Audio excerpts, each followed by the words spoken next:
রাজনৈতিক সম্পর্কের টানাপোড়েনে ফের অনিশ্চয়তার দোলাচলে ঝুলে রয়েছে বাংলাদেশ ভারত ক্রিকেট সিরিজ। ভারতীয় গণমাধ্যমের খবর, আজই আসতে পারে চূড়ান্ত সিদ্ধান্ত। বিসিসিআই জানিয়েছে বাংলাদেশে দল পাঠানো নিয়ে তারা একক কোনো সিদ্ধান্ত নিতে পারছে না।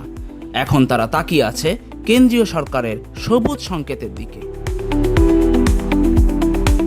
তবে বিসিবি সভাপতি তামিম ইকবাল আশাবাদী কণ্ঠে জানিয়েছেন, সিরিজটি সফল করতে এবং খেলোয়াড়দের সর্বোচ্চ নিরাপত্তা নিশ্চিত করতে সব ধরনের চেষ্টা চালিয়ে যাচ্ছেন তারা।